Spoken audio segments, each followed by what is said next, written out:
Chapter 4. The Price of a Spark. The city of Ethelberg held its breath. Alistair felt it in the hollow space where the clock's ticking used to be. A momentary tremor in the cobblestones under his feet, a flicker in the gaslight on the corner that made it passing pedestrian pause in confusion. The temporal anchor was slipping and his time was running out. His desire was simple, brutal, and absolute. Require the phoenix ember, no matter the cost. He shrugged on a dark, heavy coat over his simple clothes, the worn fabric a poor disguise for the tension coiled in his shoulders. Tonight, he was not Alistair Finch, the reclusive shopkeeper. He was stepping back into a shadow he had cast a century ago, a world of dangerous magic and lethal bargains. Umber's warning echoed in his mind, the serpent's den. He had no doubt the serpent was waiting. His primary obstacle was already in motion. As he locked the door to the gilded cog, he felt a faint, telltale prickle on the back of his neck. The monitoring ward Alara Vance had placed on his shop. It was a crude piece of work by Concord standards, but effective. She wasn't just watching his shop, she was watching him. He didn't need to look to know. She was out there, a hunter cloaked in the rainy night, convinced she was tailing a common magical trafficker. Let her think it. Her narrow work-due was a shield he could use, for now. The entrance to the midnight auction wasn't a gilded door or a secret archway. It was a grimy iron grate in a forgotten alley, smelling of refuse and damp stone. Alistair descended a spiral staircase into the earth, the air growing warmer, scented with expensive perfume and potent magical reagents. The staircase opened into a breathtaking impossible space, a vast subterranean ballroom. The ceiling was an enchanted starscape, shimmering with constellations that had not been seen in the sky for millennia. Glimmering phalites drifted through the air like captive fireflies, illuminating tables laden with food and drink. The attendees were a grotesque menagerie of the magical underworld, vampire lords in velvet coats, fine nobles with cruel, beautiful faces, warlocks shrouded in shadow, and wealthy non-magical humans who paid exorbitantly for a taste of true power. Alistair kept his head down, melting into the crowd. His action was one of careful observation. He was a ghost here, a forgotten name. He recognized a few faces, now lined and aged, who had been young upstarts when he last walked these circles. They didn't recognize him, a mercy he hadn't expected. Across the ballroom, half hidden behind a marble column, he spotted her. Alara Vance. She had traded her Concord coat for a sleek black dress, a poor disguise that screamed undercover agent. Her eyes were wide, taking in the sheer equality of the gathering. She thought this was the bust of her career. She had no idea she was a pawn in a much deadlier game. A chime silenced the murmur of the crowd. A wizened goblin in a tuxedo stood on a raised dais. "Esteemed guests," he rasped, his voice like grinding stones, "we have a most unique item for your consideration tonight." A velvet-lined case was brought forward. When the goblin opened it, a wave of palpable, life-giving warmth washed over the room, a stark contrast to the cloying magic that had filled the air. Inside, nestled on black silk, was a phoenix ember. It wasn't a flame, but a crystal the size of a pigeon's egg. It glowed with an internal, shifting light, a miniature sun of gold and crimson. It pulsed with a gentle, life-giving heat that promised renewal, rebirth, creation itself. It was a perfect antithesis to the void shard's annihilating emptiness. It was his only hope. "We shall start the bidding at 100,000 crowns, the goblin announced. The bidding was fierce, a flurry of hands and coded gestures. Alistair remained still, his heart a cold, heavy stone in his chest. He knew this was all theater. This was the moment the trap would spring. He waited for the other shoe to drop, his senses on a knife's edge. The price climbed to a staggering sum, one he could never hope to pay.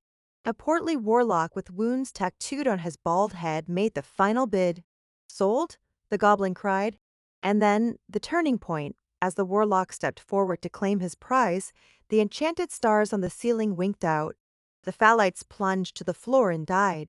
The entire ballroom was thrown into absolute darkness and a sudden, bone-dip silence. Gasps and screams were swallowed by a profound nothingness. Alistair didn't need to see. He could feel it, the same silent, hungry void from the shard, magnified 1,000 times. The ambush had begun. From the corners of the room, shadows detached themselves from the walls. They were not just darkness. They were an absence of everything. They coalesced into the forms of gaunt, starving hounds, their bodies seeming to drink the very light from the air, their silent footfalls making no sound on the marble floor. Nola hounds, creatures woven from the same anti-reality as the void shard. Panic erupted, spells flared and died before they could even form, their energy devoured by the hounds. A vampire lunged, his fangs extended, only to recoil with a scream as his hand withered where a hound's flank should have been. These things didn't bite or claw, they unmade. Alistair saw a flash of silver, Yulara, drawing a warding blade, her Concord training kicking in. She was good, but she was out of her depth. She slashed at one of the hounds, and her blade passed through it as if through smoke, the silver edge instantly tarnishing to dull lead. The hound turned on her, its empty maw opening wide. This was it, the moment of truth. Alistair's desire for anonymity warred with the primal need to survive. The Fae were silent, their connection too weak to reach him, but he could feel the ghost of Terra's caution and the inferno of Ignis's fury. He chose a middle path, not overwhelming force but absolute control. He let go. He let the weary facade of the shopkeeper fall away, and for the first time in a century he willingly touched the power he had locked inside himself. He didn't cast a spell, he issued a command. He reached out and pushed against the flow of time itself. The world around him did not freeze, it became thick, like hardening resin. A nullhound, leaping for Elara's throat, hung suspended in the air inches from her face. The panicked screams of the crowd stretched into low, distorted moans. A chandelier, its chains severed, fell in agonizing slow motion. He had created a bubble of solidified moments around himself and the stunned Concord agent. Alara stared, her mouth agape, not at the frozen hound but at him. The air around Alistair shimmered. The faded tattoos on his forearms blazed with a soft, silver light, intricate runes of chronomancy that crawled up his neck and danced at his temples. His eyes, no longer just weary, now held the cold, ancient light of dying stars. He was no longer a shopkeeper. He was something else. Something terrifying.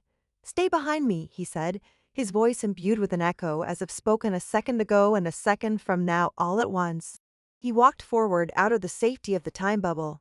The world snapped back to its chaotic speed. He ignored the fleeing crowd and the attacking hounds.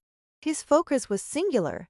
He strode to the dais where the goblin auctioneer now lay, a gray, desiccated husk. The phoenix ember lay on the floor, its light the only thing the nullhounds seemed to shy away from. As one of the creatures lunged for it, Alistair raised a hand. He didn't conjure a shield, he simply plucked the moment of the hound's lunge from the time stream and cast it aside. The creature flickered and vanished, its attack not blocked, but erased from ever having happened. He snatched the ember from the floor. Its warmth was a shocking, brilliant comfort in his hand. The remaining hounds turned their collective empty gaze on him, sensing the true power in the room. They converged. Alistair didn't flinch. He let a sliver of his true, awesome power flare. A shockwave, not of force but of pure temporal energy, erupted from him. Time buckled. For a single, silent instant, the ballroom was filled with ghostly after-images of the past and fleeting glimpses of the future. The no-hounds, creatures with no past and no future, were caught in the paradox. They dissolved into motes of black dust, their void nature unable to exist in the temporal storm. Silence returned, a real silence this time, broken by the whimpering of the few survivors. The surprise and the final, devastating result of the night's actions was Alara Vance. She stood frozen, her defensive posture forgotten, her warding blade hanging limply in her hand. The professional suspicion on her face was gone, replaced by a profound, naked shock. She was staring at him as if seeing him for the first time. She had come here to bust a criminal. Instead, she had watched a man bend reality to his will. She had seen power on a scale she had only read about in textbooks, power that hadn't been seen in the city since the last great war of the mages. The silver light of his runes slowly fading back into his skin. He held the glowing phoenix ember in his hand. He had the cure, but he had lost his cover completely.